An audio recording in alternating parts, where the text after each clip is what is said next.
আসসালামু আলাইকুম। আমি professor doctor Mohammad Mehedi Hasan Khan, department of biochemistry and chemistry, faculty of biotechnology and genetic engineering, Sylhet কৃষি বিশ্ববিদ্যালয় থেকে বলছি। অবশেষে সিলেট কৃষি বিশ্ববিদ্যালয়ে 2025 শিক্ষাবর্ষের 25-26 শিক্ষাবর্ষের ওরিয়েন্টেশনের যে ঘোষণা হয়েছে, আপনারা দেখতে পাচ্ছেন এখানে যে ওরিয়েন্টেশন ইনশাল্লাহ আগামী 25শে জুলাই অনুষ্ঠিত হবে এবং প্রধান অতিথি হিসেবে উপস্থিত থাকবেন এহসান মিলন, মাননীয় শিক্ষামন্ত্রী। আমি অবশ্য গতকালকে আরেকটি ভিডিওতে আভাস দিয়েছিলাম, যখন বলছিলাম কবে হবে, 25 তারিখ হতে পারে, কিন্তু তখন আসলে যেহেতু এটা চূড়ান্ত হয়েছিল না, তো ওই জন্য আসলে আমরা তো অথেন্টিক তথ্য দিতে হবে। যদি চূড়ান্ত না হয়, পরে যদি চেঞ্জ হয়, তখন আপনারা আমাকে দোষারোপ করবে যে স্যার আপনি এটা বললেন, আমরা এটা বিশ্বাস করলাম, তো এখন কেন চেঞ্জ হয়ে গেল। এই জন্য আমাদের পক্ষে একেবারে ফাইনাল না হওয়া পর্যন্ত কোনো কিছু আসলে বলা ঠিক না। আমরা তো প্রফেশনাল ইউটিউবারও না বা ইও না যে আমাদের ভিউ বাড়াইতে হবে বা সেটা মনে করি যে আমাদের অথেন্টিক কথা বলতে হবে। এই জন্য আমরা অপেক্ষা করেছি এবং আজকে আমরা নিশ্চিত হয়েছি। নিশ্চিত হওয়ার পরে ইনশাল্লাহ জানাচ্ছি যে আগামী 25শে জুলাই, এখন পর্যন্ত যে ডেট, যদি কোনো বড় ধরনের চেঞ্জ না আসে, তাহলে দিয়েছিল 25শে জুলাই, শনিবার। এখন অনেকে যেটা প্রশ্ন করছে যে তাইলে আমাদের ফ্যাকাল্টির অরিয়েন্টেশন কবে হবে। ফ্যাকাল্টিতে এখন আসলে জিনিসটা বসে নাই, যে ডেটটা এখনো ঠিক হয় নাই।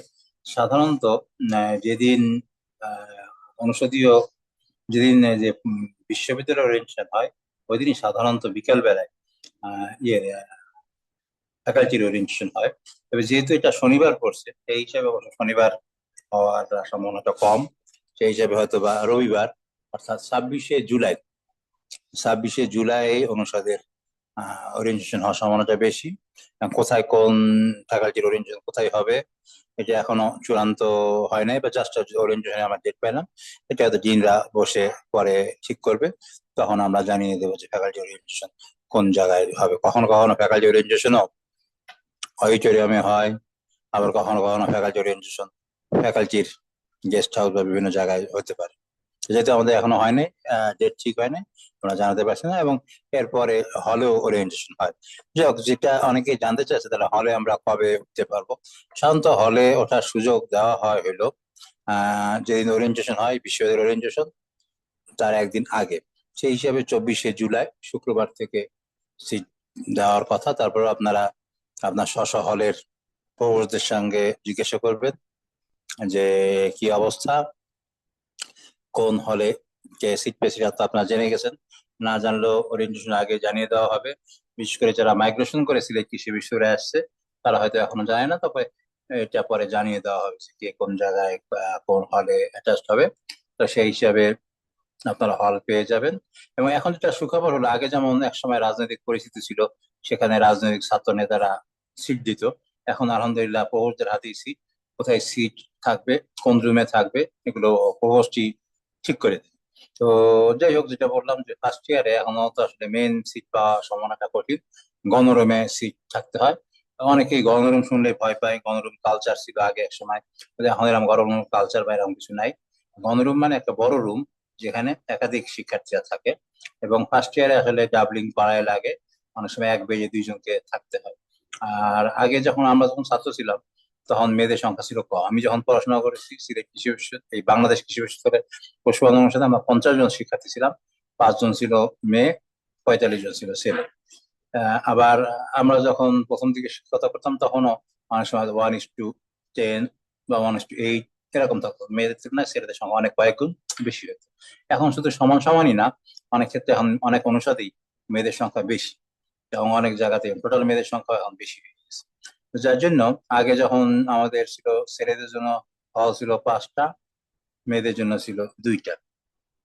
কিন্তু এখন এই আগের রেশিও অনুযায়ী মেয়েদের জন্য এবং ছেলেদের জন্য সবার জন্য হয়ে যেত। কিন্তু এখন যেহেতু মেয়েদের সংখ্যা বেড়ে যাচ্ছে, যার জন্য 2টা হলে জায়গা হচ্ছে না। এর মধ্যে যেটা মেয়েদের জন্য যে 2টা হল আছে, তার মধ্যে একটি হলের নাম হলো সুহাসিনী দাস হল, আর একটা দূরে সামাদ রহমান হল। এর মধ্যে সুহাসিনী দাস হল যেটা বড়, এখানে সিট বেশি। আর দূরে সামাদ যে হল, সেই হলটা ছোট, সিট কম। তবে দূরে সামাদ হলের শিক্ষার্থী যারা, তাদের জন্য যে আগে শিক্ষকদের বিল্ডিং ছিল, এরকম একটা জায়গায় থাকার ব্যবস্থা করা হয়েছে। গত বছর আমাদের গত বছরের আগের বছর, মানে আমরা আগে 431 জন করে শিক্ষার্থী নিতাম। গত বছর হঠাৎ করে 150 শিক্ষার্থী বাড়ানো হয়েছিল, এবং দেখা গেছে এই 150 শিক্ষার্থী যে বাড়ানো হয়েছিল মেয়েদের সংখ্যাই বেশি। যার জন্য মেয়েদের থাকার আসলে জায়গা নিয়ে একটা বিরাট সমস্যা ছিল। তখন শিক্ষকদের থাকার একটা জায়গাকে মেয়েদের থাকার জন্য ব্যবস্থা করা হয়েছিল, এবং এখনো অনেক ফার্স্ট ইয়ারের মেয়েরা ওই জায়গাতে আছে। এবং এই যে জুনে জুনে অনেকের এমএস এমএস শেষ হয়ে যাবে, এবং এমএস শেষ হয়ে গেলে তাদের সিট বাতিল হয়ে যাবে। এবং এই জুলাইতে দেখা যাচ্ছে যে এই যে এখন যে সমস্ত ফার্স্ট ইয়ারের মেয়েরা বাইরে আছে অনরুমে, বা বাইরে বলতে যে ওই অন্য হলে যেখানে এরা আছে, তারা তখন হয়তো বা তার নির্দিষ্ট রুমে সিট পাবে। তখন উম এই গণরুমের সিট গুলো খালি হয়ে যাবে। সেই হিসাবে ফার্স্ট ইয়ারে যে সমস্ত শিক্ষার্থীরা আছে তারা গণরুমে থাকতে পারবে। আর সিলেটে কৃষি বিশ্ববিদ্যালয়ের পাশেই যে জায়গাটা বলে বালুচর, সোনার বাংলা, সেখানে বাসা পাওয়া যায়। বাসা ভাড়া মোটামুটি সস্তা আছে, এদিকেও ই করলে থাকতে পারে। বা আশেপাশে টিলাগড় অথবা শহর এলাকায়, সেখানেও মেয়েদের থাকার জায়গা আছে, অনেকে থাকে বাসা ভাড়া নিয়ে। এটা আপনাদের ইচ্ছা, আমরা উৎসাহ দেব না। আমি যেটা বলছি এটা স্কোপ আছে, তবে উৎসাহ দেব না। মেয়েদের আসলে হলে থাকলে ভালো, হলে থাকলে যে কোনো সময় দ্রুত ক্লাসে আসা যাওয়া করা লাগে। আর দূরে থাকলে তো আসলে আসা যাওয়া করার সমস্যা। আর আমাদের বিশ্ববিদ্যালয়ের বাস ফ্যাসিলিটিস আছে।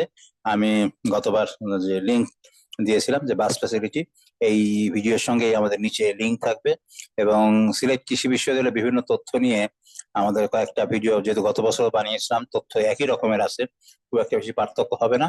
সেজন্য আমি প্লে লিস্টে দিয়ে দিচ্ছি, আপনাদের যদি কারো জানার দরকার লাগে ওইখান থেকে জানতে পারেন।